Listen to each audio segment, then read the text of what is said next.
Finally मेरी खिचड़ी बन गई है और बज गए हैं 12। अब आप लोग सोचोगे कि 12 बज गए हैं, तुमने अभी तक खाना। फाइनली मेरी खिचड़ी बन गई है और बज गए हैं 12। अब आप लोग सोचोगे कि 12 बज गए हैं, तुमने अभी तक खाना नहीं खाया, खिचड़ी बनने में इतना टाइम क्यों लग गया। तो खिचड़ी मेरी बहुत पहले बन गई थी, लेकिन अभी हम लोगों ने चाय पी थी तो अभी बिल्कुल भी मन नहीं लग रहा था, मतलब भूख नहीं लग रही थी।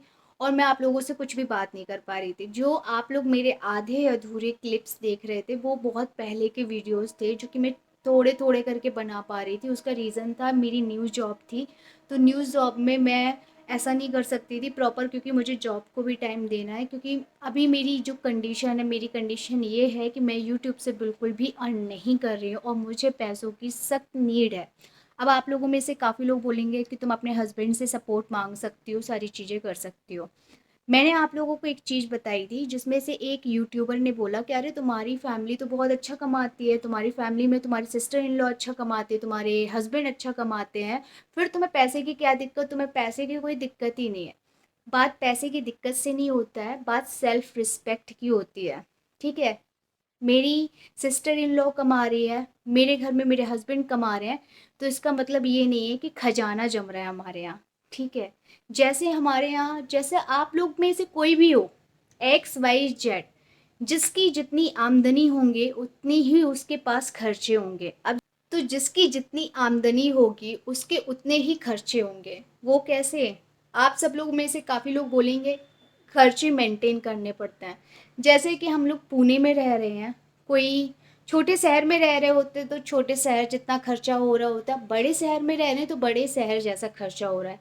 हमारे पास अभी पुणे में खुद का घर नहीं है, तो हमारा आधा जो इनका पेमेंट है वो इनका कहाँ जाता है मैं बताती हूँ। मेरे हस्बैंड की सैलरी जाती है घर के किराए में, बिजली में, डेली का राशन, दूध, सब्जी और पेट्रोल, हर चीज़ देखी जाएगी ना तो बहुत खर्चे होते हैं। ठीक है, इनकम टैक्स, हर चीज़। ठीक है, तो जो लोग ये बोलते हैं अरे हस्बैंड बहुत अच्छा कमा रहे हैं, ठीक है, सिस्टर इन लॉ की शादी हो गई है, वो अपना घर देख रही है, और इंसान अपने लिए और अपनी फैमिली के लिए कमाता है। ठीक है, तो मेरे हस्बैंड अपनी फैमिली और मेरे लिए कमा रहे हैं।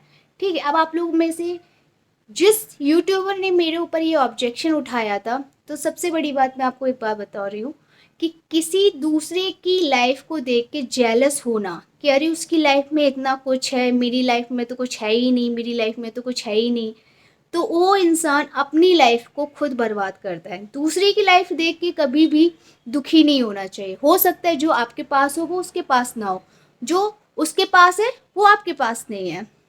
हर किसी की लाइफ में बहुत सारे स्ट्रगल चल रहे हैं। मेरी लाइफ से अगर तुम कंपेयर कर रही हो तो मैं बताना चाहती हूँ, तुम आज की डेट में जॉब जरूर कर रही हो, लेकिन तुम जॉब के तरीके से नहीं, मेरे जितना तुम स्ट्रगल ना कभी कर सकती हो ना कर पाओगी। ठीक है, मैं अपना स्ट्रगल नहीं बता रही हूँ, यहाँ पे नॉर्मली सभी स्ट्रगल करते हैं, मुंबई, पुणे, जयपुर, दिल्ली, जो जो लोग रहते हैं, जॉब पे जाते हैं, यहाँ पे एक दिन जॉब पे जाने पे ये हाल हो गया मैडम का। तो दूसरा इंसान कैसे कैसे स्ट्रगल कर रहा है, उसके स्ट्रगल पे ऑब्जेक्शन नहीं उठाना चाहिए। ठीक है, कि अरे तुम्हारे यहाँ तो पैसे का अंबर छपा हुआ आ रहा है, ये हो रहा है, तो आप ये सोचो आपके पास छत है कहीं ना कहीं, क्योंकि आपकी मम्मी की जो प्रॉपर्टी है उस पर कोई हिस्सेदार नहीं बैठा, लेकिन मेरे मायके में मेरा खुद का घर भी नहीं है। ठीक है, तो आप खुद सोचो कि सामने वाले की लाइफ कितनी स्टेबल और कितनी लाइफ स्टेबल नहीं है। उसके फादर जो इतने एजिड हैं वो बेचारे इस एज में अकेले रह रहे हैं, खाना खा रहे हैं तो ठीक है, खाना नहीं खा रहे तो भी ठीक है। कभी वो अपनी बेटी से ये भी नहीं बताते कि वो कैसे रह रहे हैं या उनका कैसे चल रहा है। तुम एटलीस्ट पास में रह रही हो अपने माँ के, तो अपना सब कुछ देख पा रही हो, तो दूसरे की लाइफ को देख के हमेशा दुखी होना।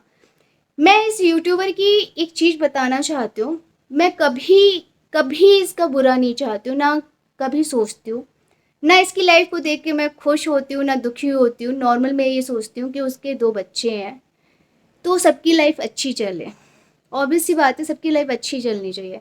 लेकिन किसी के चीज़ें देख के कि दुखी होना, ये सबसे बड़ी गलती, और अपने घर में आग लगाना कि मेरा पति ये नहीं कर रहा, मेरा पति वो नहीं कर रहा है।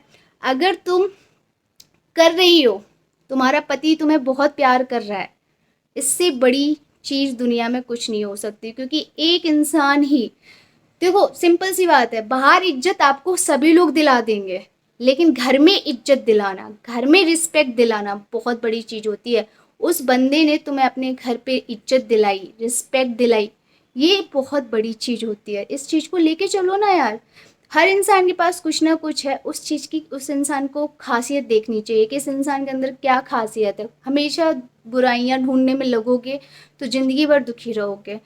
तो मेरे हस्बैंड मुझे सपोर्ट करते हैं, नो डाउट। मुझे ऐसा नहीं कि मेरे हस्बैंड सपोर्ट नहीं करते हैं, लेकिन जहाँ मेरे फादर की बात आती है वहाँ मैं उनका सपोर्ट लेना नहीं चाहती हूँ, क्योंकि वो मेरी सेल्फ रिस्पेक्ट है।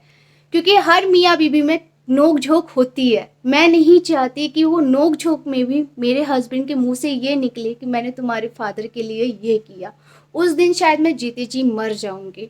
होता है, वो नॉर्मली एक नेचर होता है। मैं उनकी नहीं बता रही हूँ, शायद मैं अपनी भी बता रही हूँ। अगर मैं भी शायद कुछ करूँगी ना और मेरी कभी लड़ाई हुई तो शायद मैं भी बोल दूँगी, तो वो चीज़ मैं वो भी नहीं चाहेंगे। तो सभी का एक नेचर होता है, तो उस नेचर को लेके चलना पड़ता है और सेल्फ रिस्पेक्ट होती है। मैं अपने हस्बैंड की प्रॉपर्टी देख के शादी नहीं की थी, और ना मेरे हस्बैंड ने ये देख के शादी किया था कि अरे बहुत सुंदर है या फिर ऐसा है। तो हम दोनों ने कुछ देखा था एक दूसरे में, तब हमने डिसीज़न लिया था। और हम अपनी, चाहे लाइफ में कितनी प्रॉब्लम क्यों नहीं आती है हमारी, हम हर चीज़ यूट्यूब पे नहीं शेयर करते हैं, क्योंकि हमें पता है कि यूट्यूब पे हमारी मदद नहीं हो सकती है, हमारा तमाशा बन जाएगा। तो तमाशा नहीं करना है, और अपने घर की बात अगर अपने घर तक ही रहती है वो चीज़ ज़्यादा अच्छी रहती है। तो ये कहते हैं ना, किसी समझदार इंसान के लिए काफ़ी है इशारा। तो सब लोग है ना हमेशा ऊपर वाले को देखते हैं, नीचे वालों को देखोगे ना कि उनकी लाइफ में कितना स्ट्रगल है, तो समझ में आ जाएगा। घर से बना बनाया खाना मिल जाता है, इससे बड़ी बात क्या होगी। ठीक, उन लोगों से पूछो जो दिन भर मेहनत करते हैं, उनको शायद रोटी भी नसीब नहीं होती है रात में। ठीक है, तो हमेशा ही, और मेरी लाइफ नहीं, किसी की भी लाइफ देख के तुम जो जेलस होती हो वो पहले बंद करो। तुम होल लाइफ खुश रहोगे, क्योंकि तुम्हारी लाइफ में सब कुछ है। पैसा बहुत बड़ी चीज़ नहीं होती है लाइफ में। बच्चा, बच्चा बहुत बड़ी चीज़ होती है, जो कि तुम्हारे नसीब में और शायद मेरे नसीब में होगा कि नहीं होगा मुझे तो पता भी नहीं है। ठीक है, माँ बनना हर किसी की बात नहीं है, तो तुम्हारे नसीब में है, तो मेरे नसीब में तो शायद पता नहीं भगवान ने लिखा है कि नहीं लिखा है। लेकिन तुम इतनी खुश नसीब हो तो उस चीज़ का कम से कम शुक्रिया अदा करो भगवान को, कि हर चीज़ तुम्हें भगवान ने दी है। पैसा तो आ ही जाएगा, है ना। पैसा कहाँ जा रहा है। मेरे पास तो शायद आज की डेट में मैं, पापा जो होते कहते हैं ठीक है शादी हो गई, एक बच्चा और हो जाएगा तो शायद मेरी लाइफ कंप्लीट हो जाएगी, उसके सहारे मेरी ज़िंदगी कट जाएगी। लेकिन बच्चा नहीं हुआ तो शायद मेरी लाइफ भी स्टेबल नहीं रहेगी। मेरे लिए पैसा वैल्यू रखता ना पहले था ना आज है। ठीक है, और यूट्यूब चैनल अगर आज मैं चला रही हूँ, मेरे व्यूज़ बहुत डाउन आ रहे हैं, मुझे तब भी फ़र्क नहीं पड़ रहा है। ठीक है, क्योंकि मैं इज्जत कमाना चाहती हूँ, बेइज्जती की रोटी शायद नहीं खाई जाएगी।